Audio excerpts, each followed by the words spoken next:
Are you struggling for consistency in your sim racing? Does your iRating look like a roller coaster? If so, we have good news for you. The way to get more consistent is to first understand what you're doing differently than the professionals. And VRS is the answer. With our competitive subscription, you will have the telemetry, setups, tutorials, and everything else you need to fully analyze your driving. Our data packs and the ability to compare your driving with the best in the world will show you exactly where to adjust your inputs, change your driving line, and shave seconds off of your lap times. And our powerful and precise Direct Force Pro wheelbase and precision pedals are being used by some of the world's best drivers. All these champions agree that VRS hardware is not just the best on the market, it's also priced well below the competition. So if you're looking to upgrade to direct drive and the best pedals in sim racing, VRS is your answer. If you want to get better, get faster, and make it happen sooner rather than later, you owe it to yourself to find out why so many people are switching to VRS. You'll be so glad that you did. Visit www.virtualracingschool.com and learn why the best use VRS.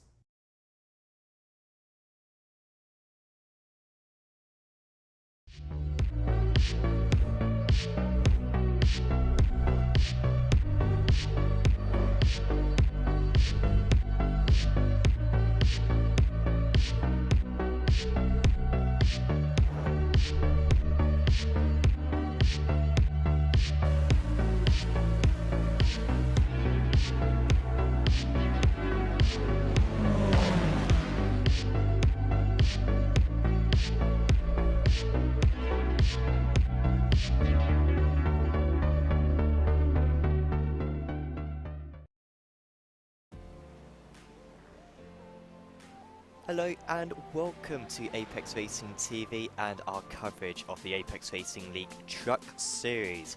We're here tonight for the penultimate round of the championship and the second round of the playoffs here at Watkins Glen on the Cup layout. We've got the bus stop, we have not got the boot. My name is Sam Fitzpatrick, alongside me, as has been the case for the majority of the season, is Charles Boschel. And this is an absolutely pivotal round of the championship, Charles, and sort of the slightly different round of the playoffs. We've got two ovals, but this is the drivers' opportunities to demonstrate that they are the best on the road circuits. Hey Sam, yeah, it's great to be here, and this is my favorite track. I love Watkins Glen. Obviously, being an iRacing driver as well, it's just a fun track. A little different because normally we run the longer circuit. When you're in a GT car, you're running the entire thing. So no boot today. So a little bit shorter lap time, but there's going to be plenty of action, I promise, because these trucks, as we said at Road America, don't necessarily like road courses. So it's going to be very interesting to watch how these drivers navigate this track. For sure.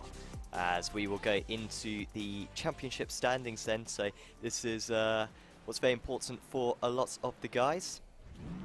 And at the moment, of course, we've only got one round in the books, and winning that round last time out was Andrew Roos with an impressive race victory, taking back-to-back wins at Phoenix. Won it in Season 1, and he won it last time out as well. Didn't lead a whole lot of laps, but he led the one that matters the most, and so he currently is at the top. Sticks in second position. He was very strong throughout the night. Both course sim racing drivers were, and it was a little bit unlucky not to have a slightly better result was Pascal. Then it was Lennart Schnabel in third position, Jonas Gunnarsson, his teammate, and Andre Salander just behind. There was Norbert Leitner, who I believe received a post-race penalty, which sent him slightly down the order. Michael Hafler-Darson didn't have a great time. Mark Hutchinson retired only about a fifth the way into the race. He's got a lot of catching up to do, and you can see behind that is the guys who did not make it into the playoffs. Still a little bit of pride there with Spitzmuller ahead of Blix, albeit Blix and Newman very quick at Road America, perhaps the favourites for this round despite not being in the playoffs themselves. We are currently in practice, just got a couple more minutes to go, and then we will get into the racing. In fact, actually, I will just show you as well the Teams Championship, because this one is still very much alive. Alcan Tech, NHR by Al Mitek, only 15 points ahead of the Alcantech Nyman Racing team. It should be just between those two. Core Sim Racing will be strong tonight. Like I said, Newman very good on the road courses. They will probably catch up a little bit, but with only 2 rounds to go and a very strong Alcantech team, it will be a tough push for them to make up those points. Wannabe and RSR rounding out the top 5. So, yeah, Charles, it's what were you expecting for these road for this round? Do you think it's going to be very similar order to what we saw back at Road America, or do you think it'll be a little bit different this time around at this Watkins Glen? Yeah, look at the practice times. It looks like the guys that were strong at Road America obviously have some good pace in the truck. But as I'm looking down the practice, the top 3 times on the practice board are 1:12:27, a 1:12:47, and a 1:12:47. So 2/10 separating the top 3 trucks. P2 and P3 are tied, which is Newman, Blixt, and Sticks. So Newman obviously was very, very strong at Road America. So it's looking like he's going to be very strong here also.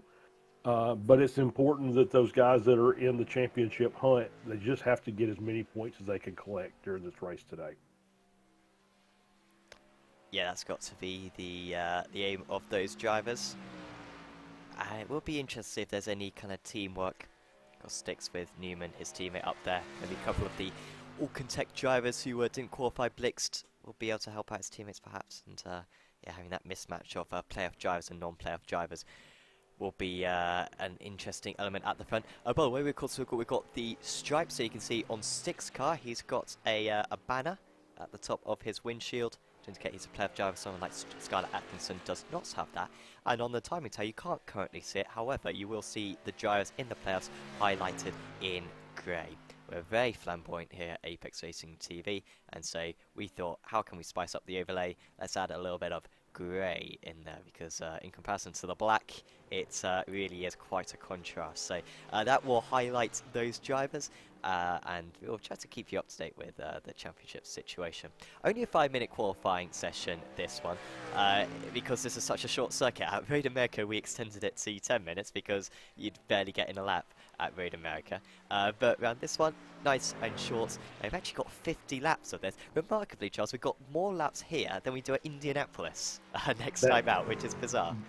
That's a bit crazy. This is this is the short layout. Like I said, no boot, which it really extends the lap time. So they're running about, like I said, a minute 12 to a minute 15 per lap. So should be able to get their 2 laps in. And yeah, it's going to be a very interesting race for 50 laps as far as how they manage their tires, because as we said, these trucks don't have a lot of downforce, and as you see Blix going through the S's, that's a very, very tricky part of the track because it's so much lateral load in both directions that they're going to have to be very, very patient on that throttle. Thanks to everyone who is tuning in tonight, who just had Shady Ahmed subscribe to Apex Racing TV. Super appreciate that one, Shady. Also, a few drivers watching along. Nicholas Rasmussen and Danny Solo. Hopefully you're going to be enjoying the stream. Nicholas in particular last night in a fantastic battle in the Apex Racing Academy Formula 3 Virtual Racing School Super Series. Absolutely titanic fight in the top 4 last time out. Here is the times coming in, and it should be these first times, probably the fastest. As you were saying, Charles, tyre degradation going to be a big issue here, and Blix does go to the top, so that was our pole lap you were riding on board with right there. Who else is going to be able to get closer immediately? Blix just going back to the pit, so he feels like it is 1 lap on those tyres, Charles. There's no point in wasting time and doing another lap. Get back to the pits, do another out lap, and go again. Yeah, absolutely. I think with 5 minutes, it's a tight window, but obviously you should be able to get that done. But like I said, you've got to be spot on with your, getting in and out of the pits as quickly as possible. Notice Newman and Sticks, the teammates, ran identical laps, and it's in the timing is scored. It says they're difference by 100th of a second, but on the screen we're seeing it's 0.18 off of pole. So obviously those guys have been doing a lot of practice together and working together to make sure they've got Ooh. the optimal line. Look at that lap there from Sven Neiman. So it was the second lap time there for Neiman, which was good enough to go into pole position. Expert stuff there from the German driver, and that is quite some effort from him to be able to put it on provisional pole. See if anyone else can react in the time remaining. Andrew Roos, championship leader at the moment, in that 4th position. He's halfway around lap. Schnabel back to the pits. Spitzmuller, Selander, Southey, all back to the pits as well. Just a reminder as well, those grey highlights drivers, the drivers who are in the playoffs. Got 16 drivers around tonight. Mark Hutchinson and Norbert Leitner yet to set times. Leitner with a qualifying ban. Hopefully we see Hutchinson a little bit later on, but he does not seem to be going out on track at the moment. As Roos rounding the final corner, not necessarily the strongest driver on the road courses, had a strong drive through the order at Road America, but I think it was only 6th place in the end for him. He's looking to at least get on the second row of the grid tonight, and well, that was not an improvement for him. About half a tenth slower than his original lap time, and that is everyone complete, because the 5 minutes is up, and we will jump across into this 50 lap race here at Watkins Glen. Should take about 55 minutes, 60 minutes, not like last time when we reached the 80-minute mark. At least I hope so, unless all of a sudden iRacing gets rain. We're probably not going to be reaching that one. So Newman on pole position then for this round of the championship. And it's Eric Blixt alongside him. So the top two at Road America, looking out the front row of the grid. Pascal Sticks in 3rd position. Top of the playoff drivers. There it is Andrew Roos, who was championship leader in the playoffs. There's Michael Hafler-Darson, Jonas Gunnarsson, Lennart Schnabel. So all those 5 all in the playoff rounds. There it is Richard Spitzmuller, good qualifying there for him for wannabe Sim Sports. Andre Solander and Matthew Southey round out the top 10. There it is Skylar Atkinson, James Crouch in 12th position. And in 13th place, it is Mark Redford. Martin Kapau is in 14th. Norbert Leitner starting on the grid. However, he has got a qualifying ban. And Mark Hutchinson in 16th place. So Leitner and Hutchinson both in the playoffs. However, with a lot of work to do. I think that round, this for Leitner, he didn't have a good round last time out. He needs something spectacular. And if anyone's going to do it, it's going to be like he won last season, after all. So, watch out for him, Charles. Well, there'll be this is going to be a tough ask to go from the backfield, but I think Leitner maybe not have a good result last week, but was strong during the race, was running up near the front. So, yeah, obviously he knows what he's doing inside that truck. Martin Kapal has not taken to the grid. He did set a qualifying time, I believe. So I think we should see him later on for Auckland Tech. NHR by SimLab.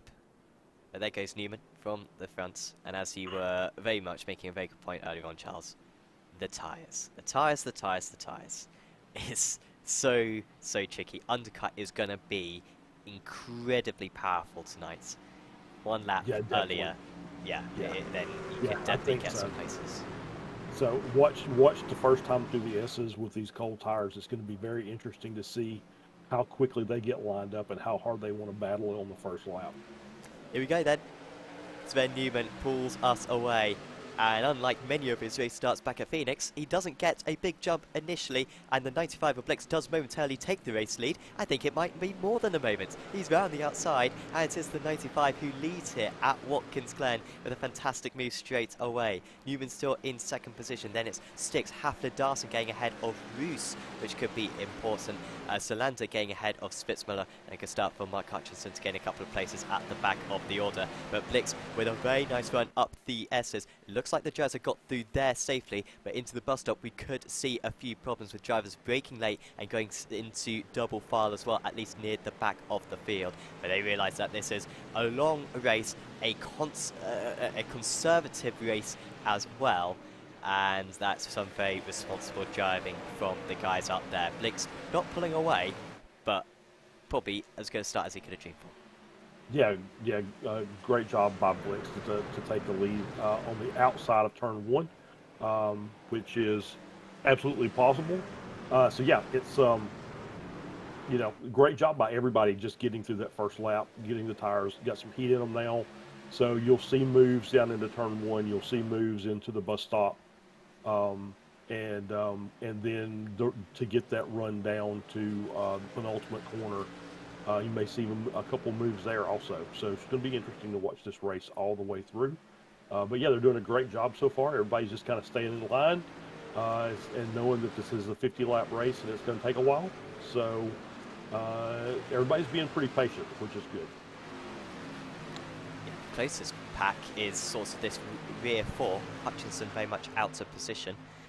He's usually fairly similar pace to his teammate James Crouch, and Crouch is a few places up ahead, so certainly expect him to be further up later on in the event as they negotiate the bus stop for the second time in this event. That was Skylar Atkinson going very wide.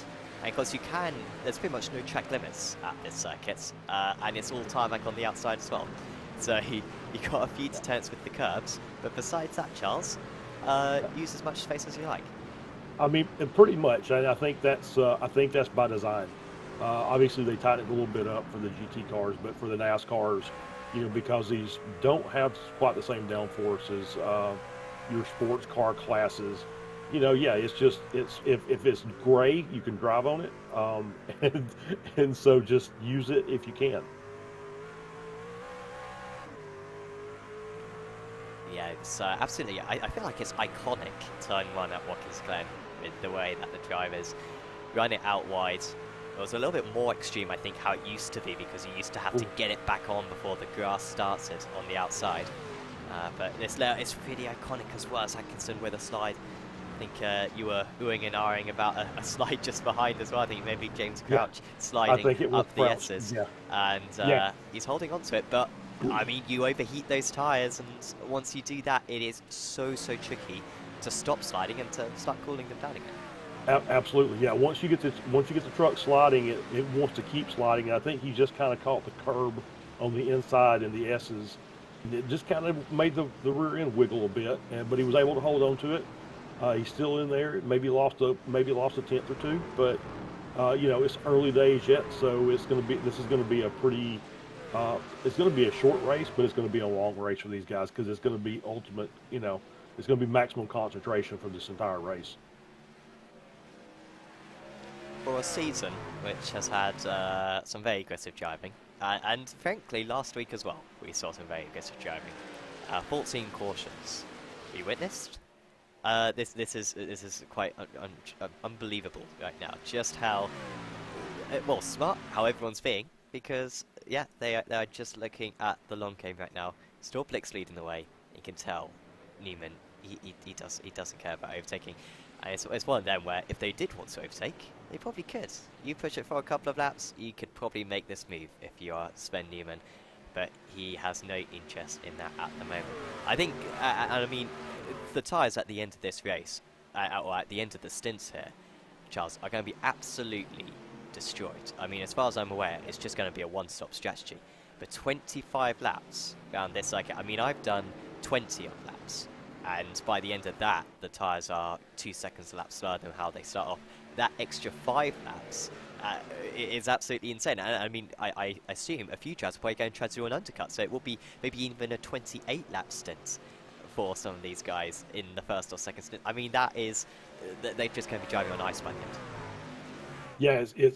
Yeah, every time they make a lap through here, these corners that we've been talking about, the S's, the bus stop, turn one, it's just going to be that much more difficult to maintain a racing line because you're just going to have that much less grip. And the lap times are already dropping off. So they're already down a half second or so per lap from the start of the race. So, excuse me, that will continue. And I think if it was me, and I don't know about this, but it's how they're going to play this out. But I would probably want to extend if I could. I don't know how far you can go, but it might be better off to have better tires at the end as opposed to the beginning. So, but I think there's going to be multiple strategies played out during the course of the race as we see a truck going down to the inside trying to make a move. Yeah, and whilst everyone can sort of be quite patient right now and think about the long game, I feel like probably Norbert Leitner more than anyone else, will be quite keen on actually overtaking some drivers, and that's what he's going to do right here. And he's straight past Matthew Southey with these guys doing certainly the Trucks series in Season 1. I feel like maybe even the B-Class machinery as well last year. So basically know each other very well, and Southey knows that Norman Lightning is a very quick driver. Southey himself, a race winner earlier on this season, we should not forget. But Lightner with a fair few victories himself has already started pulling away by a few tenths of a second. Next up for him is going to be James Crouch, and then will be Skylar Atkinson, who continues to drop back from Richard Spitzmuller, that top 9 establishing themselves slightly ahead.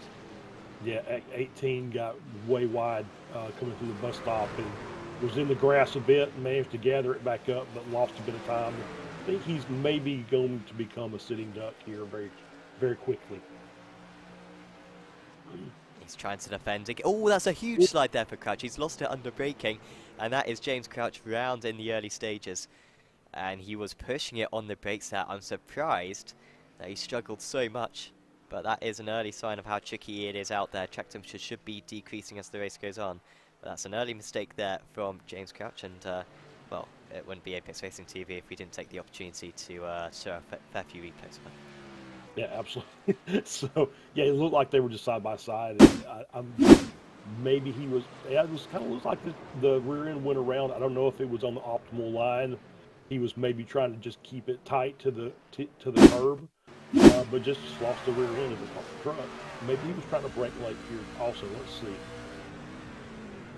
Yeah, he was trying to hold it as much as he could to try and force Leitner to deep on the outside, but couldn't hang on to it. Leitner up to 10th.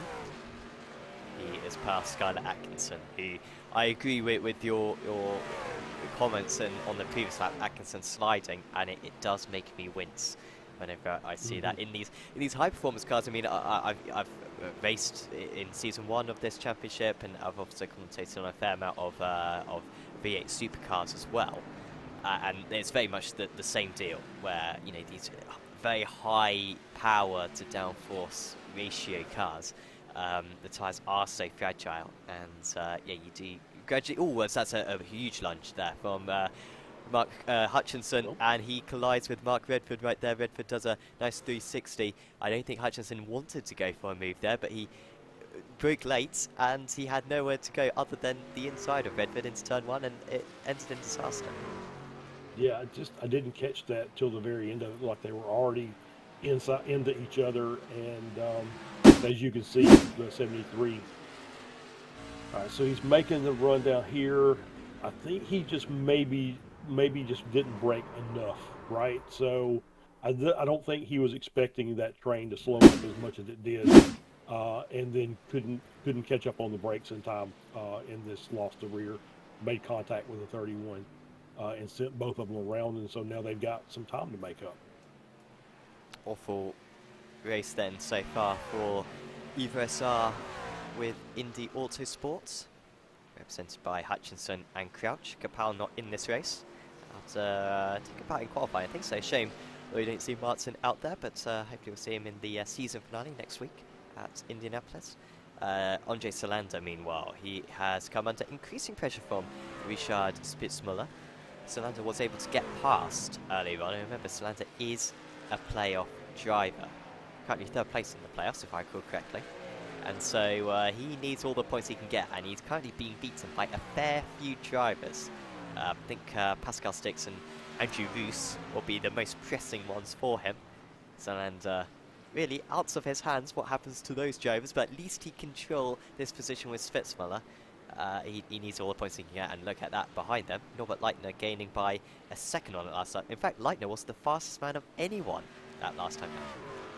Yeah, I mean, that was a pretty impressive lap to do a 13.5, which is a tenth faster than the leader. So yeah, obviously he's got himself dialed in. He's in the zone, and so he's just making up time, hand over fist for some of these guys that aren't quite running the leader's pace. So he's going to be. Just depends on how it all plays out, but I'm not sure if he's in it for the win, because he's not really gaining that much time up on the lead group. But obviously, he's in a position where he's going to make up time, make up positions, and get more points. And that's, as we talked about with Solander, that's his main focus at this point. He's got 5 other playoff drivers in front of him, so every one of those he can get by is going to be beneficial to him for the playoff picture. Had Matthew Southey overtake Skylar Atkinson just a moment ago. It looked like he was going into the final corner. In fact, we may as well get a replay of exactly how it happened. And it was into the final corner. I'm not going to see too many moves there tonight. I don't think there was contact. But was Atkinson running very wide, and Southey game past. Atkinson really struggling with those tyres. We can tell it from the body length of that car. As Solander, he's got past. Apologies, no, he was always ahead of Spitzmüller, my apologies. Spitzmüller is the one who's trying to respond, and they're very slow through the penultimate corner. Leitner's making up car lengths on these drivers at the moment. He needed no invitation, and now there's contact between the two of them. Leitner is surely going to gain 2 places right here because he's got a much better exit. Solander is really struggling. He was holding off Spitzmüller comfortably earlier on, but it's gone south for him in the matter of a few laps, and now we've got 2 playoff drivers going wheel to wheel right now. More sliding there from Solander. Leitner with the fantastic momentum that he's built up over the last couple of laps. He's having to take a wide line. Solander understeers ever so slightly. Now around this narrow part of the circuit, he is ahead as Norbert Leitner, and he will be furious. Richard Spitzmüller, he spent about 10 laps behind the car number 40. He can't get past. Leitner's done it in 2 corners. Yeah, and now they're side by side in the bus stop. And that was a good move. That was just the hip check, taking that outside line on entry to get the inside line on exit. But yeah, Leitner did a great job just making up the ground. Those guys were just fighting, and when you're fighting side by side, you're losing time to the cars in front and the cars behind, and so it was easy pickings for Leitner once he got there. And a change for the lead. I think Eric Blix may have made a mistake. Or was it a mistake? Or has he let him past? We're going to try to find out. It was. Oh, it was just very easily passed. Yeah, good move to the inside. Oh, look at that slide. Oh, yeah, the 95 got way loose under braking. And but yeah, so it made it a lot easier on the at the end of the pass. But I think Newman was always going to get that spot. I think he just had the better run going up until that point. Blix is sliding, and once you get one slide, it's usually followed on by many more slides. And I wonder if Eric Blix is starting to struggle with these tyres. His last lap was 1.4 seconds slower than his best lap. Yeah, I think you're right. Well, I think most of the drivers are at the point now that we're at that point you mentioned earlier, where we're about 2 seconds a lap slower than you were at the start of the race. We're about halfway. We're halfway through the tire stint. Halfway to the halfway point, I guess, if you want to say it like that. So this would be about the point to where, okay, now you're really under, maximum effort, maximum concentration just to keep that truck underneath you. As you can see him, Blix really working the wheel from this camera shot. Just trying to keep that truck underneath him, keeping that rear end in the back where it's supposed to be and not, out the side or, in front, which is what it's trying to do. And you got a question, could a 2-stop work? Could a 2-stop work? They can get to the end of the race with a 1-stop, but that extra tour down the pit lane, you're going to have periods of the race where you'll be lapping 2 seconds a lap faster than another driver. It would probably lose you maybe 25 seconds trundling down the pit lane. Could you make that up? Yeah, when you think about it, it's probably a 35 to 40 second pit stop once you factor in your stoppage time and then the pit lane time. And yeah, you're going to be 2.5 seconds or 2 seconds plus a lap faster over the course of a 72 second lap. So I mean, I'm sure these guys have probably tried to work that math out. I don't know that I can sit here and do it in my head as we're talking about it.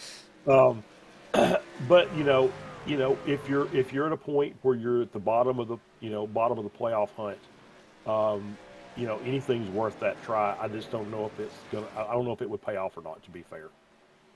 We were doing a broadcast for AVL Race Tech a couple of weeks ago here on Apex Racing TV. That was a fun event. Had some real life drivers such as Tatiana Calderon and also a few other real life GT and single seater drivers. And yeah, one of the services that AVL provide was basically this exact scenario where you can simulate a race. I think to figure out whether it's best to take tyres or not, and some very complex algorithms. That's what these drivers need right now, is one of those nice kind of algorithms to figure it out and give them an answer. At the moment, at least, no one pitting, albeit even if it was a two-stop, you wouldn't pit now. You'd probably pit on about lap 16, maybe a bit earlier, because it is going to get cooler. That is the track temperature at the moment, 36 degrees. However, it is 5 o'clock in the afternoon, and so it will be getting cooler as the race goes on, and so it should be easier for the drivers on the tyres by the end of the event. But Sven Newman right now, winner back at Road America, he is pulling away. Andrew Roos is looking very competitive himself. He is trying to get past Michael Hafler-Darson. And that last lap, he was 0.4 of a second quicker than Hafler-Darson. And with that slide for the Auckland driver, he could be in line for a move into the bus stop. Not easy, because it's not much of a braking area, and Reese is waiting behind. But I feel like this might just be a matter of time. Yeah, I think it may just be a matter of time, but I think the 81's doing a really good job of maintaining his pace. And he just, Bruce just wasn't close enough at that point to get in there and challenge into the bus stop. So, you know, I don't know about the trucks. I'm assuming you're getting some draft down that straight. And it's usually a good passing zone if you're in a GT car, but maybe in the trucks you're not getting quite the toe that you would be with a GT or something, you know, or an open wheel car down through there. So maybe it's just going to be a little more tightly compressed passing windows that you're going to have to deal with. You're probably going to have to be just like here we are, where he's just right up on his rear bumper. And then he's going to hope that he can maybe disturb the air on that rear spoiler of Hafler-Darson to get a run down the straight and maybe get to the inside. Yeah, this is where he looks a little bit more comfortable. Can apply the throttle back, so you can see how that's not the toe there, that gaining speed, that is definitely just a better line through the S's, but it's not enough to be able to get past. Reese, championship leader, remember, but if it ended like this, Sticks would move into the championship lead. I don't think Hafler-Darson would be too far behind Reese either, so Reese needs to be able to get past. If he can finish just one place behind Sticks tonight, that would be a huge win for him. Obviously, Indianapolis is going to be crazy, and when he's watched this season so far, I think anyone's got more than 2 podiums to their name. And so it will be chaos at Indianapolis, and Roos will have a less than 50% chance of winning, I'm sure, even if he does enter the final round as championship leader. But getting this one extra position would mean a lot to him. But of course, whilst he's trying to overtake, Sticks is trying to get past fixed as well. So both top 2 in the championship are both trying to make moves. Yeah, absolutely. So yeah, I think if I'm Roos at this point, now I'm thinking, do I want to pit early? Because I feel like I'm faster than him. I feel like I'm faster than the 95 in front of me. I'm sorry, I got sorry about that. Hafler-Darson, I think I'm faster than him. I just can't get around him. Maybe I pit a couple of laps early to try and get those fresher tires, and get that extra couple of seconds per lap, and maybe catch them out, and then you can make the move that way. So that undercut you were talking about at the beginning of the race may prove to be very beneficial for a couple of these drivers. You gotta be disciplined with it. However, pitting now would be suicide. Yeah, because that's not quite time for that yet. But I'm thinking lap 22, 23, maybe get a couple of laps early, and then if you're in front of them, then you can maybe dictate the pace a bit, and hold them off. Exactly. Yeah. Really. Yeah, I think the earliest 22, and even then, that is really pushing it. I think going into the race, you sort of got to tell yourself 23 at the earliest, because that would be a long second stint obviously it's only 2 laps, but then you're 2 laps before the halfway point, but of course you double that then for the length of the second stint, so it'd be an extra 4 laps that you're over the halfway that you'll be pushing it. So yeah, it's something that they've got to be careful of right now. But Blixt maintaining that position and Halfler Darson maintaining that position. Schnabel, though, has been caught, and I think he might be passed here, by Norbert Leitner. Leitner is on his inside, 2 playoff drivers going alongside, and he is past Norbert Leitner with good speed still. Now, earlier on, I think about 5 laps into this race, Norbert Leitner was 13 and a half seconds off the lead. He is now 14 seconds off the lead. He's matching the leaders. He is probably, over the last 10 laps, has been the second fastest man out on circuit, bar Newman. That pit lane start has really cost him bad. Yeah, it really has. But he's done a really good job, obviously, of working his way through the field. But yeah, obviously he's got pace. And let's not casting each shade on Newman. Newman, obviously, we talked about him, really kind of dominated Road America. And it looks like he's starting to dominate this race also, just stretching the lead out front. It helps, I think, that you've got battles for position behind, because these guys aren't really worried about trying to make up ground forward. They're just trying to find the next spot where they're going to have to either fend off a challenge or make a move. But Newman's done a great job just out front and leading the pack. There's that gap over time, very consistent, isn't it? Just increments of maybe 0.3 of a second every single lap. So it's not mistakes complex by any means. Newman is just faster. It doesn't seem like he's using those tyres up anymore either. Certainly doesn't seem to be sliding out there. So going really well right now for the car number 7 to make it 2 wins in the road courses. Of course, was leading, led most races, most laps of anyone. Back at Phoenix last time out, was really unlucky to not have a better result. Was involved in a collision, I believe, with Leitner, if I recall correctly, and that sort of ended his chances at a good result. Meanwhile, is this the move that we've been waiting for? Pascal Stix, it has got past Eric Blixt right there, and that is Stix now set free to try to chase after his teammate. It's a course sim racing 1-2. Blixt drops down to 3rd place, and he didn't put up a whole lot of a fight, Charles. No, he didn't. I think he kind of knew that this was going to happen eventually.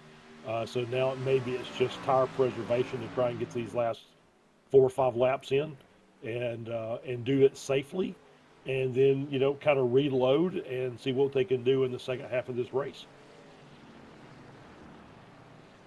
Yeah, once he gets those new tyres on, and yeah, there could certainly be a second lease of life for Blixt. If he felt like he's maybe pushed them a little bit too hard in this stint, then yeah, it's a fresh slate when he gets those new tyres on later on. We're not too far away from the first few pit stops going in. Even now would be very, very early. 30 laps on a set of tyres would be tricky to manage, and so don't expect any of these front runners to come in for a couple more laps at least. So Blixt still 0.6 of a second ahead of Halfler Darson, and he's unable to do anything in that 5th position. Gunnarsson a bit by himself right now in 6th place, but he is being caught by Norbert Leitner. Leitner, that last lap, 0.7 of a second faster, so I think around the pit stop sequence he may be getting past Schnabel in 8th place, Spitzmüller in 9th, and Andre Salander in 10th. And then this is where it really starts getting spread out. Matthew Southey in 11th place. Skylar Atkinson is being caught by Mark Redford and by Mark Hutchinson as well. Unfortunately, we, I think, had a retirement for James Crouch earlier on in the race, because he seems to have, well, in fact, we might be able to sit here. Oh, he's spinning on a top.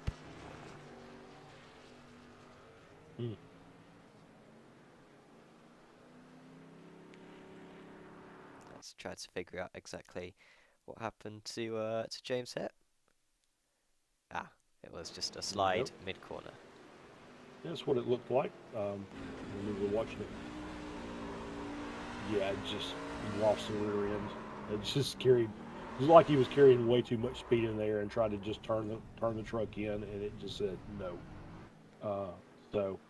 I'm not sure. I don't think he obviously didn't hit anything, so I don't know if that was just he just said, maybe this is not Oh, as we see Roos coming in, he's coming in on lap 20. I guess the start of lap 23. So yeah, a couple of laps early than halfway. Oh no, sorry, it's still lap 22. So 3 laps earlier than the midpoint of the Well, race. 4 laps earlier.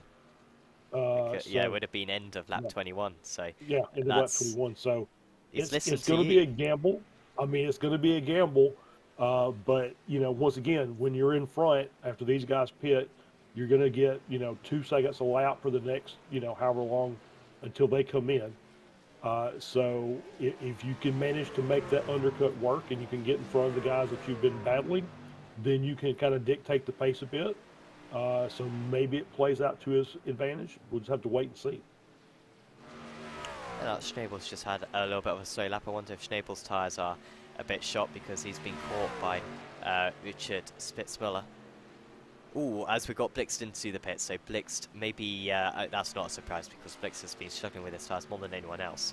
And he's decided to come in. So Hafler interestingly, not covering off that undercut from Roos, so there's no way. So Roos will comfortably undercut Hafler there because the new tyres, we might be able to demonstrate it around these couple of corners.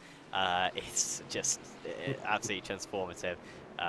You'll be gaining, the quarter of a second per corner out there. Well, Andrew Roos, so really big advantage for him. Like out of the way, he can just drive out the corner.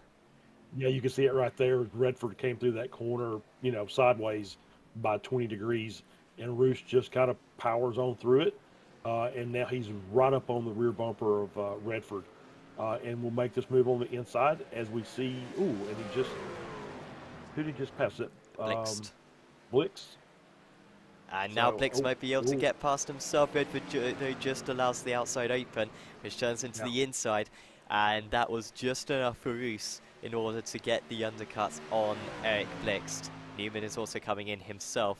Blixt immediately overtakes Redford as well. But, well, that one's worked for Andrew Roos, it looks like, because he's got past Blixt, and that will give him confidence that he can end up in 3rd position once all the pit stops are sorted out. Well, might be close with Pascal. Sticks maybe still behind here. Well, yeah, 3rd position. Then Sticks was in 2nd place. Newman, into the pits. He should be comfortably ahead of the drivers that he needs to be ahead of. And Norbert Leitner as well into the pits. So he is trying to go for that undercut on Andre Salander, I believe. He was catching Salander very quickly, and this should help Leitner get past. Yeah, even if it's 1 lap, that's 1 lap that you're going to gain a couple of seconds as long as your pit stop's clean. You don't have any issues coming through it. You should get that couple of seconds, and if you're battling with somebody, that's going to be enough. Easily ahead for Sven Newman, 4 seconds ahead of Andrew Roos. So he had that one covered off, and now 2-lap pressure tyres for the rest of the race. Pascal Sticks and Michael Hafler still out there. If Sticks pitted now, do you think he'd still be ahead of Roos, or do you think Roos has done enough? I think Roos has probably done enough, but we're going to see as we come back through here, as we see Sticks and Hafler coming into the pits. They're pretty close together, so it's going to be interesting to see. I think he's going to be in front of Hafler, but we'll see how it all plays out with Sticks. Schnabel's staying out, interestingly. I thought Schnabel was struggling with the tyres, honestly, but he's got enough confidence to continue on them. And Salander also staying out. Apologies. Yeah. I was thinking Salander had already pitted, but I was getting confused. It was the undercut for one of the other drivers. Sticks then off the jacks. There's Roos, but you cut a lot of the track. I think he might still be ahead here, Pascal Sticks. No, he is behind, and he's behind Blixt as well. So he's got fresher tyres. He's got 3-lap fresher tyres than Andrew Roos, 2-lap fresher tyres than Eric Blixt, but he has got to make some moves on circuit in order to get a 2nd place. Yeah, and I think with Gunnarsson, Schnabel, Salander still staying out, I think they're going for the overcut at this point, right? So now they're saying, okay, we're going to stay out here as long as we can. We know these tires are going to fade fast, so we're going to come in as late as we absolutely can, and then we're going to have much more pace at the end of the race than the rest of the drivers. Ooh. Schnabel's pushing. He's using all the tyres now. Salander doing the same thing. Yep. And of course, you do by leading a lap, you do get a bonus point as well. So that was good news for Jonas Gunnarsson there. Zalfi into the pits. And there is your effective race leader. He's just set the fastest second sector of anyone as well. 3 sectors around this Watkins Glen Cup layout. Yeah, and just to give you a comparison, as we see Leitner now with the fastest lap overall of the race with a 1:12.3. The leader Gunnarsson just ran a 15.1. So it's almost 3 seconds a lap is the difference in the tires. Once you get the new tires on and get them in the proper temp. Yeah. That is, a lot. Look at that from, Leitner, absolutely flying along. 3.5 seconds then to catch up to Michael Hafler-Darson. He did pit 1 lap later, did Hafler-Darson. But Leitner's shown he's had pace the entire race, so he's it's just more the same. So even if with the offset of the tires, I think he's going to actually make some more moves, and he'll end up as we see Salander coming into the pits. He's going to end up near the front of this field by the time it's all said and done. Yeah, he'll certainly be ahead of Salander once Salander comes out of the pits, because Leitner is already passed.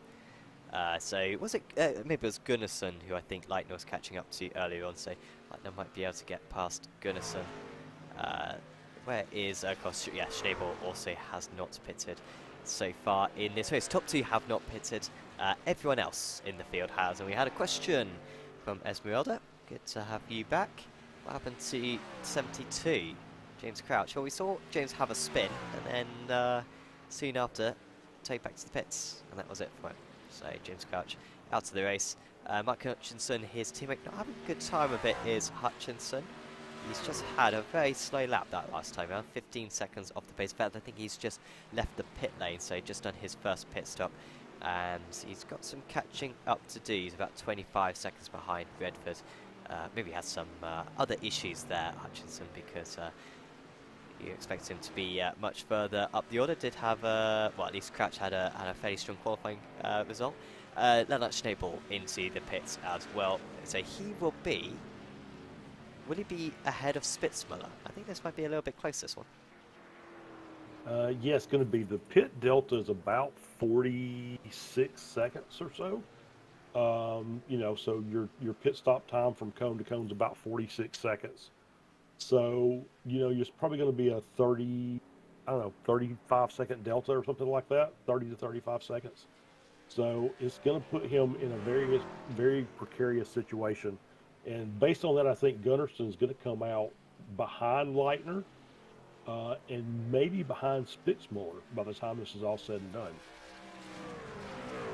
Salander wasn't able to get past Schnabel. Spitzmüller, a long way clear of Schnabel, but Salander just behind.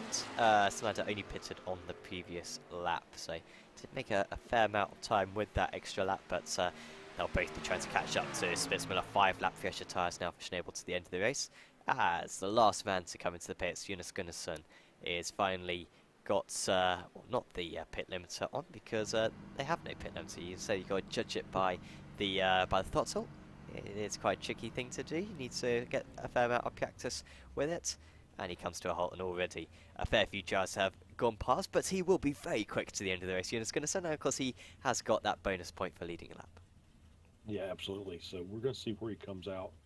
So Leitner's already passed, Spitzmüller already passed. Here comes Schnabel. So we're going to see how close this is as he comes back out on the track. As you see Schnabel coming down the front straight. And then Gunnarsson is already out and into the S's, so he's solidified in P8. And so Newman's up 6.5 seconds over Roos. Roos, I think, is doing a really good job of managing his pace so far, as he's got Blix and Sticks behind him, and they're just, I'm probably looking for any way they can to get around him at this point. I don't know. I don't think he's holding them up that much, but there's going to be a little bit of a time gap between him and the other two, because just when he because of when he pitted, right? So he came in a little earlier than everybody else.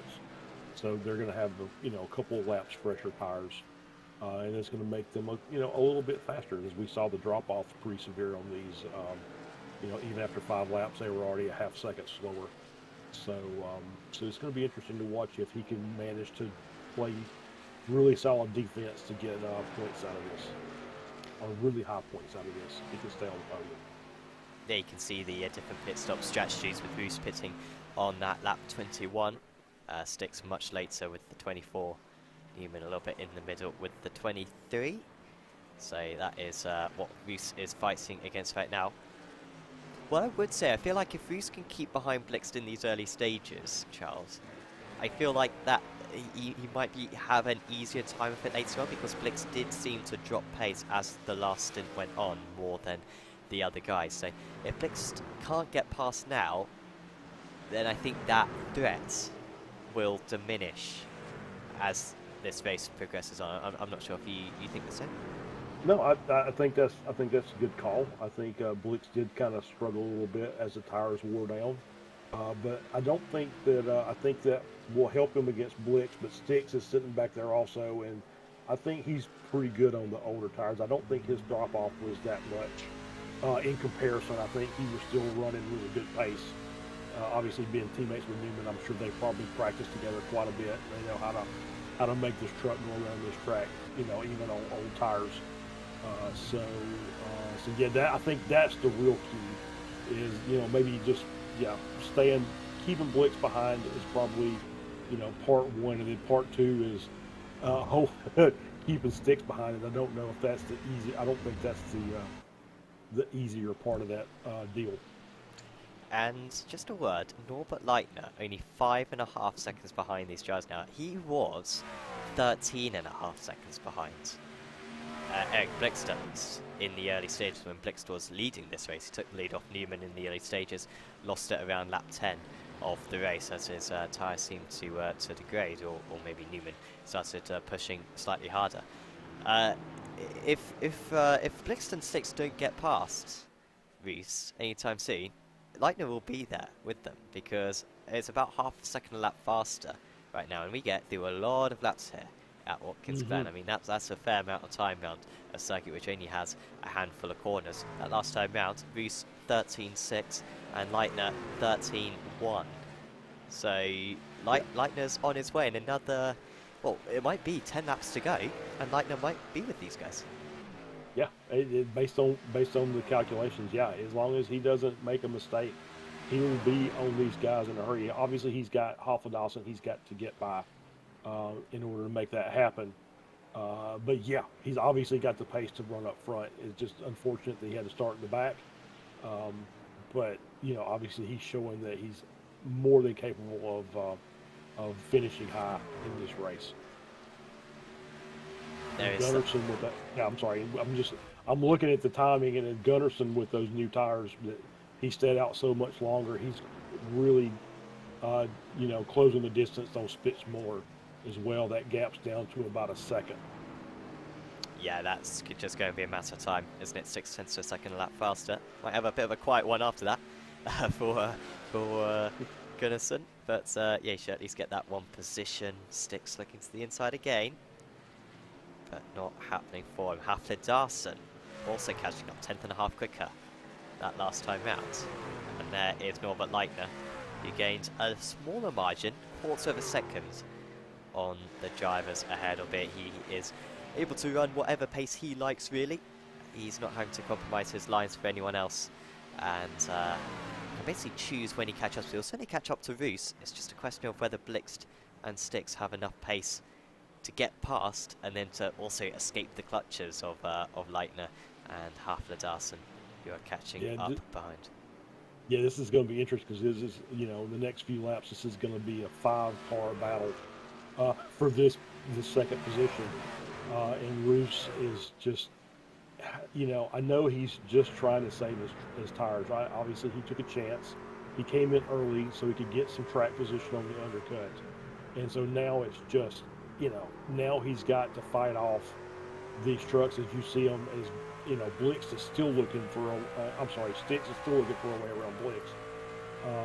He's looking inside almost every corner, trying to see is there a way. Is he making a move here?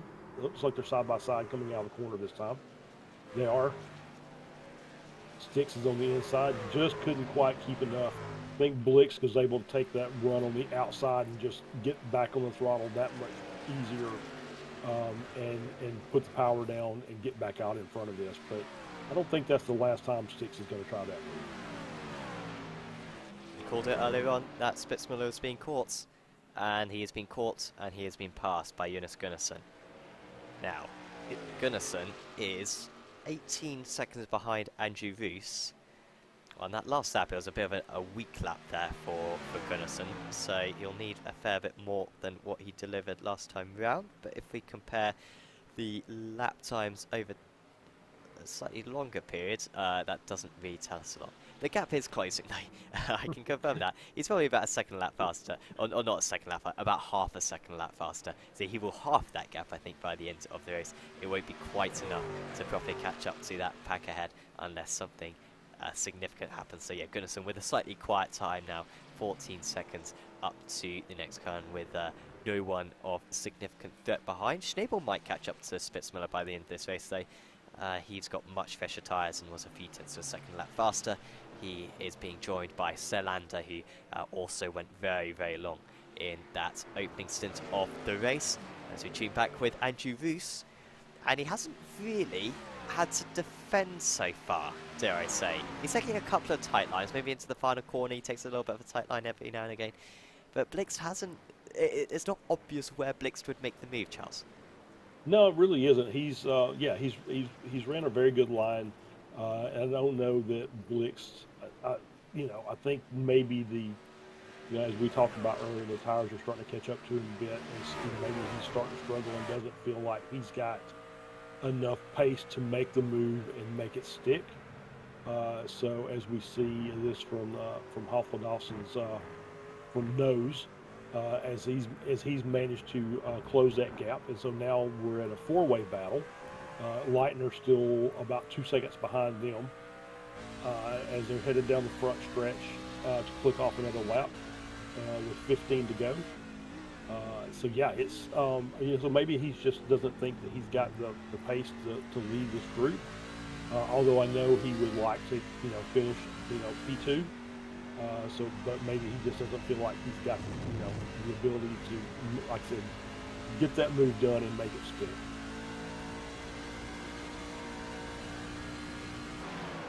Especially the Sticks behind him, just keeping the pressure on, is letting him know he's there. He's showing his nose into a lot of the corners, especially like I said down in turn one.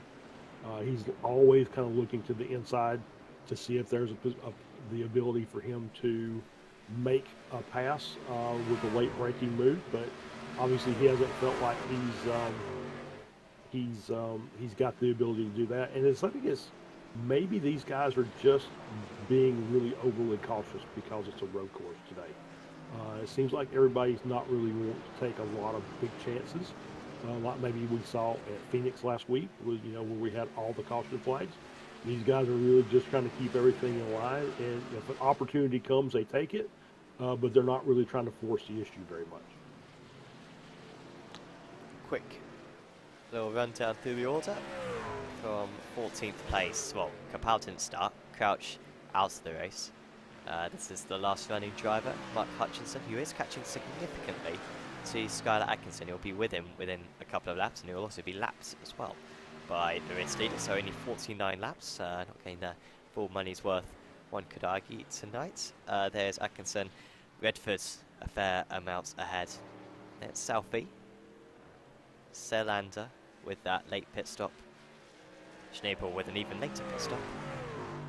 Spitzmiller, Gunnarsson now by himself. And the charging Leitner, who's been, well, arguably the fastest man on track for the majority of this race, but with a qualifying ban, he has a lot of work to do. Halfter Darson in 5th place, Sticks in 4th, Blixt in 3rd, Roos in second, and Sven Newman leading the way. And anyone who's just tuning in, wondering why there's grey on the timing tower, that is the drivers in the playoffs. This is a 9-round championship. This is round 8. But after round 6, so for the final 3 rounds of the championship, we have a playoffs where the points are effectively reset. And those 8 drivers highlighted in grey are the drivers who qualified for the playoffs and are still in championship contention. Roos managed to win out last time out at Phoenix. Styx was in second place at Phoenix. And so this is a very important battle to see if Roos can extend that championship lead going into the final race of the season next week at Indianapolis for round 9. Yep, just kind of looking at the timing and scoring, and Leitner obviously still closing that gap. He's got it down to about a second for Hoffman also. I'm sorry, it's still 2 seconds. So actually, he's not really making up that much ground. So maybe he's kind of keeping his powder dry, and keeping his tires under him and trying to hold out for a little bit longer and maybe make his move a little later in the race. Obviously, with 12 laps to go, doesn't have a lot of time left, but Newman's just kind of checked out as he did at Road America. He's got a 9-second gap back to Roos, who's still under constant threat from Blixt and Styx, and now Dawson, who's joined that group. So yeah, it's going to be interesting to see the last 10 laps of this race, if there's any battles, any position changes.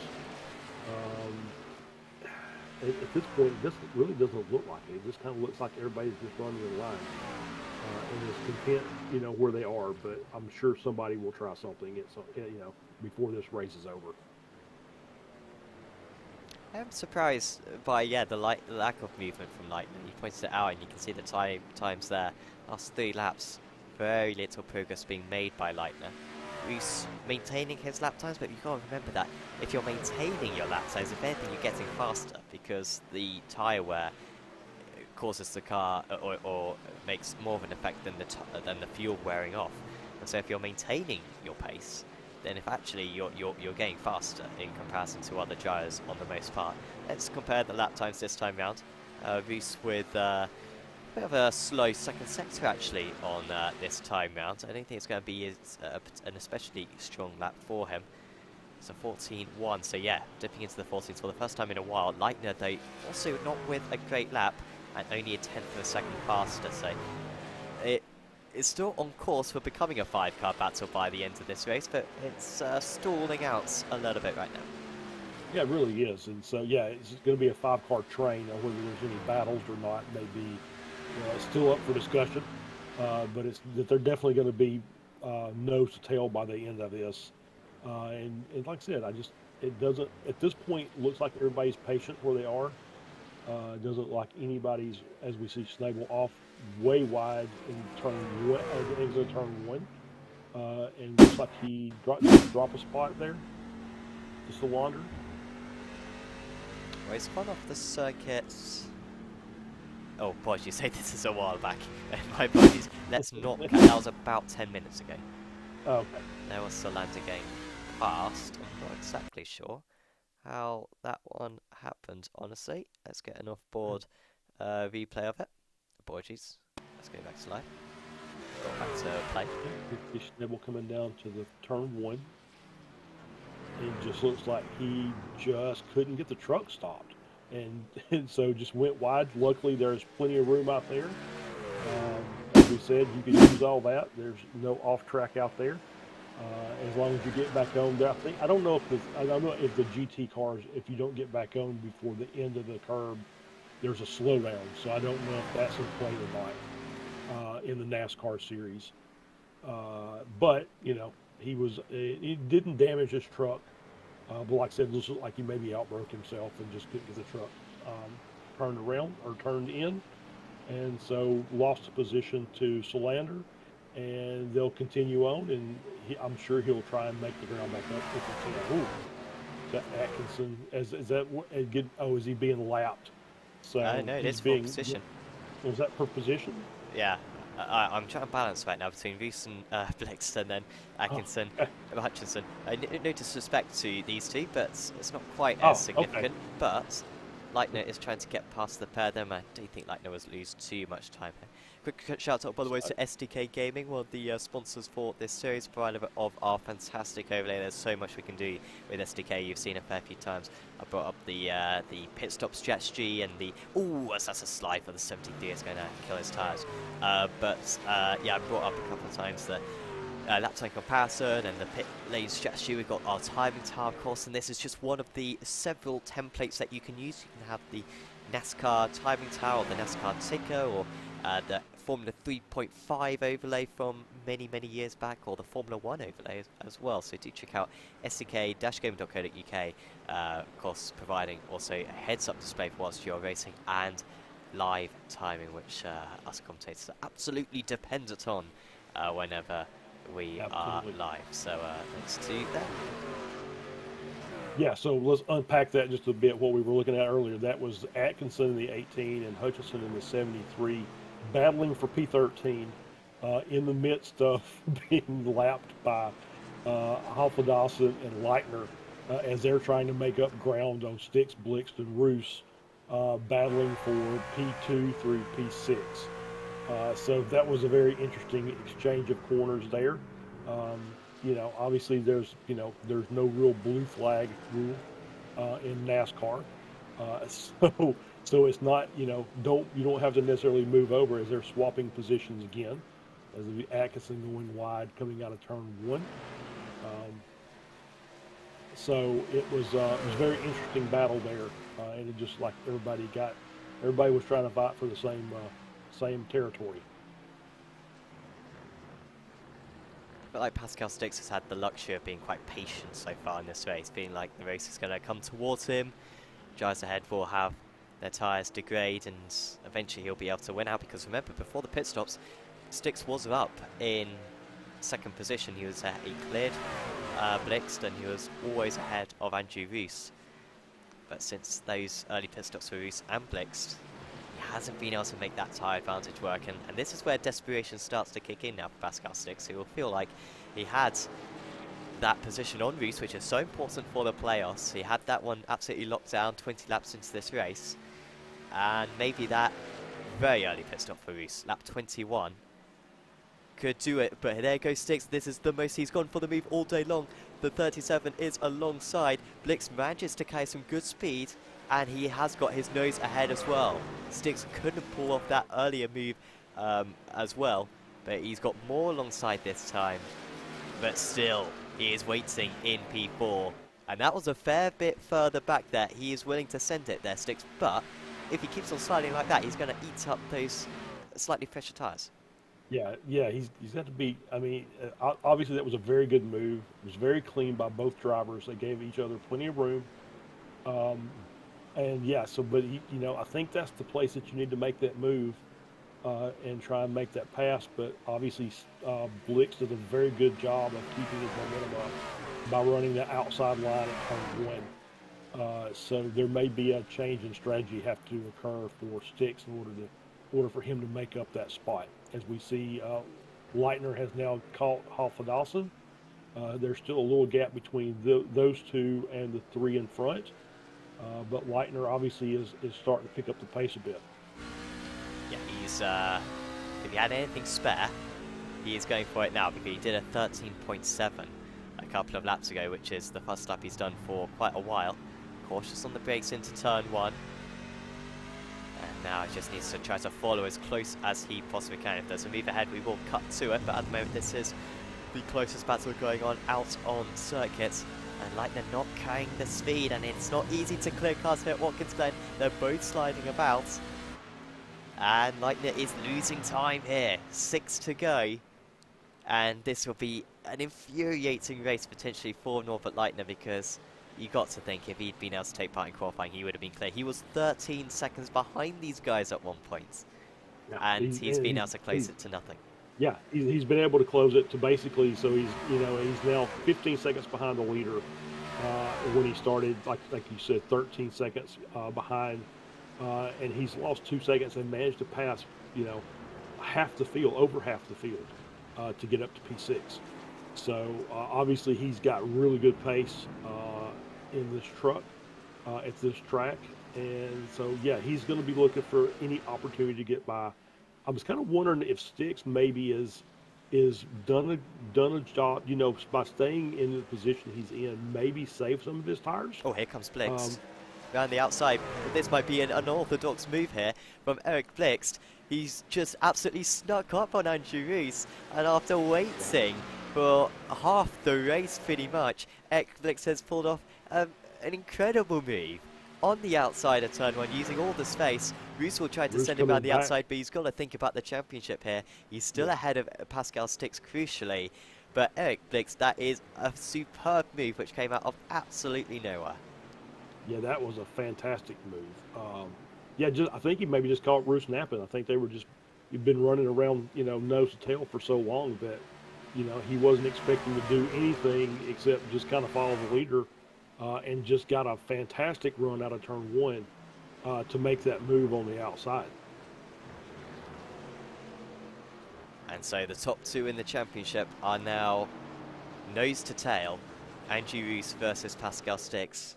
We wait to see if Blix can has got the pace to stay ahead, but seeing that he's just been able to pull off that very impressive move, one would think that he does so. And so yeah, Blix looking good for that second place. It would be the same top 2 in the same order as we saw at Road America, the only other road meeting that we had so far this season. But Sticks is looking racy. He's 0.2 of a second behind. Good run there though from Andrew Rees. In fact, he manages to pull away ever so slightly on the exit of the S's, and he can just tick down these straights. And it doesn't look like the attack from Leitner is going to come, because Leitner's still stuck behind Michael Haflerdas. Yeah, I'm sure he's probably, feeling like he's going to get desperate here pretty quick. It's just, with 3 to go when you get back to the line, something's got to change in order for you in order for him to get even just a few more points, right? Just want that one more position if you can get it. Ruse, obviously now he's just concerned himself with just keeping Sticks behind him. The points leader is the top championship runner, so P2 and P3 are just as just great to him, because the 2 cars in front are non-championship drivers. So I'm sure he'll be very happy to come out of here with a P3 and the championship lead as well. Does seem like Rees struggles coming out of turn 1. I wonder if it's the traction around that part of the circuit. It's where he was overtaken by Blix, and Nima was able to make up a couple of car lengths, and this is closer here for Sticks. This is pretty much as close as he's been for the entire race, but it's not there. We haven't seen any moves really into the long right-hander, into the carousel, as Blix runs slightly wide just ahead of them. Yes, I would think that this is a very difficult corner to pass at when you've got a low downforce car. I think it would be, you would probably want to just try and get as much of a run out of that as you can. Maybe back up your entry, take it easy on entry, and just push hard to try and get a good run down the straight. Coming this penultimate corner and then to the last corner, not really good passing opportunities. You can make moves there, as long as you're, as long as you've got a little trust in the people that you're battling with. But obviously, I think turn 1 and the bus stop are the 2 optimal places to try and pass. So yeah, as we see Bruce just absolutely sideways coming out of turn 1. I'm assuming now the curbs are really, playing havoc on these trucks as you're coming out of there. Just trying to keep that under you. As we see Leitner trying to look on the inside, going through the S's, trying to make that move stick. Just not enough there. Had to back out. Was very patient, very cautious. So good on him for doing that, because that could have ended in tragedy for both those drivers. Yeah, once again, I think it's who's willing to eat up their tyres on the exit of turn 1. I think we've seen a couple of times. And if you are willing to get a little bit of wheel spin, then you can get a real nice exit and heading into the S's. And I think that may have been what Leitner did He had those fresh tyres, but just hasn't worked out for him. I don't think he did anything wrong. Oh, as Leitner has been able to get past. There he goes. Contact between the two of them. He's straight on his Norbert Leitner. He might even reach the wall there. He just about skims it. He'll be absolutely fine in terms of damage, but that is his charge over. And Jonas Gunnarsson, who I was saying was having a very lonely race. In fact, half a dozen is coming to the pits. I wonder if that is the instant limit. I'd love to go check, but I cannot. Wouldn't look very professional on the broadcast, me being up the iRacing overlay, but I am almost certain that's it, because they did make contact, and by picking up a 4x there, that could put him over the 20 instant limit. Oh, wow. Oh, it could be a move on here. 0.13 wasn't really the exit that Sticks needed. He's still looking like he's got a chance. No. Yeah, no, just very difficult there. Obviously, you have to have it timed just right. And yeah, I feel bad for both Hafledasson and Leitner. Just not the way you wanted to end the race up. As we see Newman just cruising. He's going to make it 2 out of 2 for the road course races. Sven Newman from pole position wins it for Course Sim Racing. He is a double race winner this season. Erik Blixt is going to finish in second place, and it's going to be Roos who's going to make it back-to-back wins out of the playoff drivers in the first 2 rounds of the playoffs. Big result for him. Pascal Sticks will be frustrated. He was ahead of Roos, remember, by 2 places before the pit stops, but Roos went for the undercut, and whilst it didn't get him ahead of Blixt in the end, it did get him ahead of Sticks, and he will have a cushion going into the final round of the championship, which will mean, at least as far as I'm aware, a podium should seal it at Indianapolis, albeit that is a lot easier said than done. These guys are going to go all the way to the line. Solander and Schnabel, remember, both of them in the playoffs, so this does matter. Andre Solander beating his teammate to 9th position. Schnabel with that mistake at turn 1 earlier on, in the end, costing him. And the drive-through penalty for Hafledasson, dropping him down to 8th position. And Hafledasson with a small chance running in 5th position for the title. That has perhaps dashed his chances right there. He has lost crucial points in the title fight. Yeah, obviously, great job by Newman. Like I said, he's been the class of the road courses this season. So great job by him. Roos, I'm sure, is very happy to finish with that P3, even though it was a great strategy call. It came in earlier than even we thought that that these guys would try and do. And was able, like I said, to dictate pace, and that was just, I mean, he was going to have to try and make a move somewhere. Obviously, that one was a little risky, but obviously there's plenty of runoff there, gravel trap, and he just late brake, got to the inside, and just caught the curb, probably kicked the front out. And just couldn't hold it, and so ended up damaging, him and Hafledasson, and it looked like Hafledasson got the drive-through penalty, so had to come in and serve that. So, neither one probably satisfied with their results at this point. So Newman will be very satisfied. I mean, it could have been 3 races in a row, honestly, for him, because he led more laps than anyone else back at Phoenix. So this one was very much overdue, even though he won 2 weeks ago. Well, not 2 weeks ago, 2 rounds ago. It's about a month ago. They won at Road America, and he is using what's left out of those tyres. Frankly, I think he had a fair bit left, because he did not need to push out there. So good on his tyres, along with plenty of pace, as we have become accustomed to. So let's have a look at those final race results for this round 8 of the championship, the second round in the playoffs. It was Sven Newman 13 seconds ahead of Erik Blixt. Andrew Roos winning out of the playoff drives for the second round in a row ahead of Pascal Sticks. Those top 2 in both of the playoff rounds. Norbert Leitner needed something spectacular, and it could have been if it weren't for that pit lane start. He had, a qualifying ban, apologies. He had a great chance. Was matching Newman's times for most of the race, it must be said. Got to feel like he would have finished in P2 tonight, however, frustrated by Michael Hafledasson in those closing stages, was not able to use those fresh tyres in the latter laps. Jonas Gunnarsson was in 6th position, strong drive from him, that's actually worked out well for him.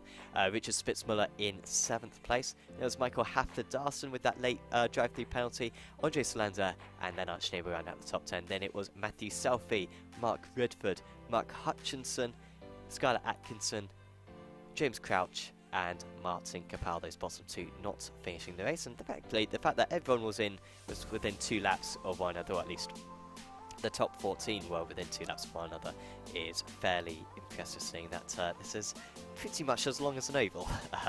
It is this circuit in terms of lap time at least, and probably a fair bit more tricky as well, so good work from the drivers out there. We will have a chat with a couple of the guys, albeit at the moment no one wants to talk with us, which is frankly a bit rude. But we will go back to the green flag and basically just how good a start it was for Eric Flix, because he absolutely nailed this one.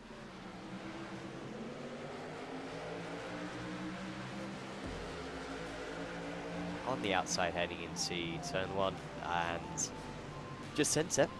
In fact, I think Flix only pulled off 2 overtakes during the entire race, but I think both of them were on the outside at turn 1. And that lap 1 was particularly impressive.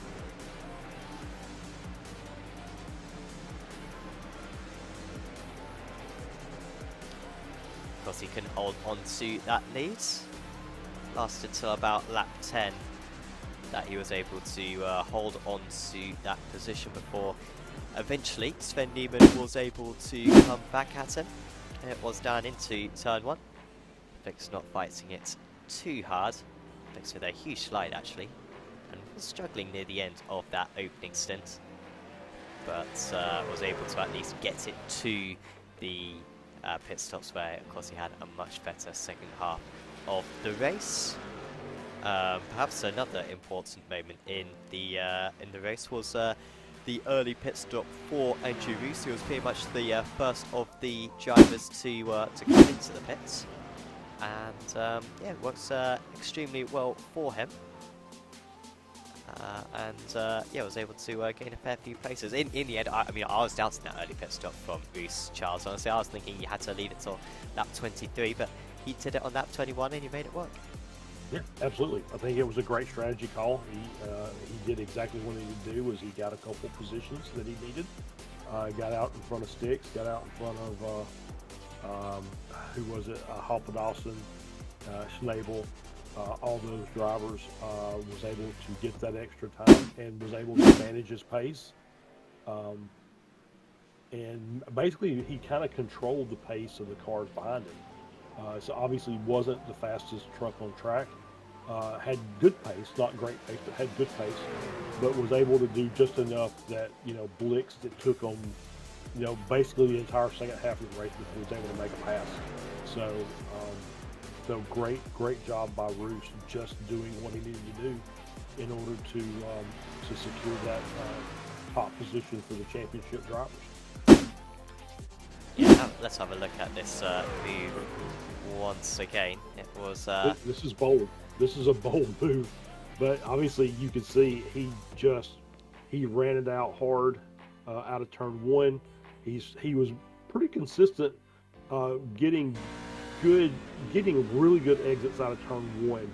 Was able to use that outside line, basically coming over the curb, getting a really strong run off there, and was able to make that move stick. And that, like I said, that's a bold move, because you really got to kind of slow the truck down in order to get through the S's. You can't take that flat.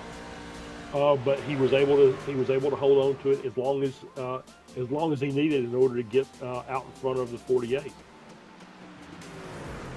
And then there's nothing Roos could do to fight back. I mean, you know, kind of looked to the outside going through the bus stop. But obviously, I think at this point, Roos was pretty much done as far as his tires were concerned. So it's less about trying to make that position up and more about trying to keep the 37 behind. Exactly, and this was the moment that Newman was able to seal it at the end of the race, and yeah, was 13 seconds clear at the checker flag. Very disappointed that no one's had a chat with us. We usually tempt a few people in with our, well, your Southern Charm, Charles, and my, I don't really know what attracts them to be fair, but they do usually arrive. And, They do. Unfortunately, we've been a bit deserted, but we will give them one more chance by having a chat about Indianapolis next time out. What do you think of that one? Not necessarily the first circuit that you think of when it comes to NASCAR, obviously absolutely iconic, but a big oval, but a flat oval-ish. You know, and I as much as I love Indy because it is such an iconic track, it's more of a rectangle than it is an oval. Yeah, but you're yeah. right. You're right. There's no. I mean, I think it's got 8 or 9 degrees of banking in the corners, so it's basically 2 drag strips connected by 4 90-degree corners, and so it's obviously a very difficult track. It's going to be one of those that finding a balance between speed down the street, trying to make those dives in the corner.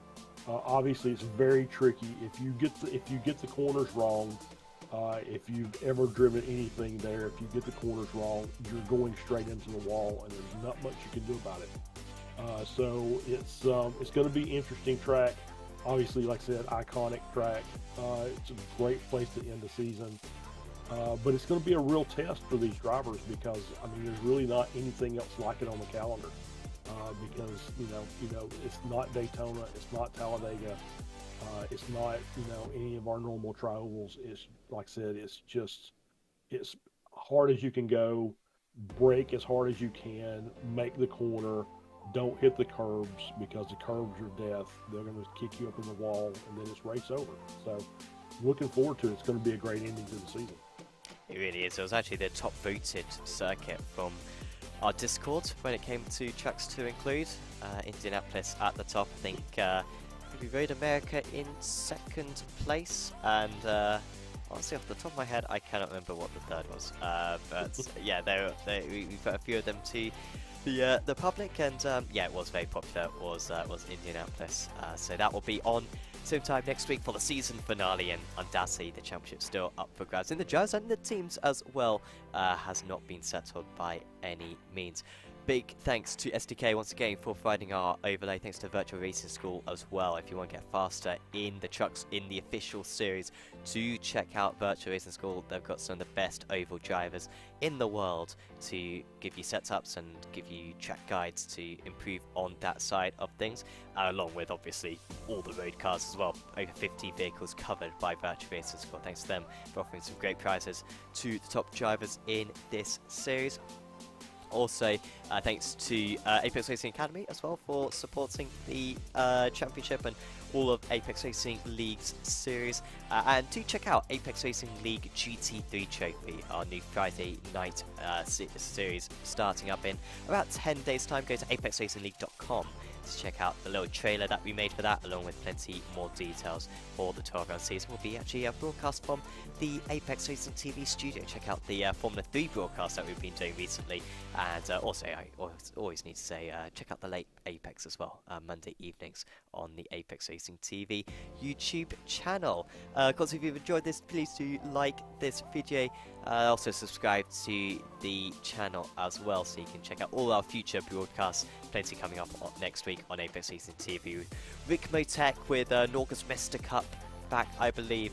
Radical Challenge, Formula 3 finale as well, and plenty of other stuff. So do check out Apex Racing TV and check out our social media page as well, Instagram, Facebook and Twitter. But for now, from myself, Sam Fitzpatrick, and from Charles Bushell, it is 2 for 2 from Sven Newman on the road courses. We'll see you back for the season finale at Indianapolis. See you then.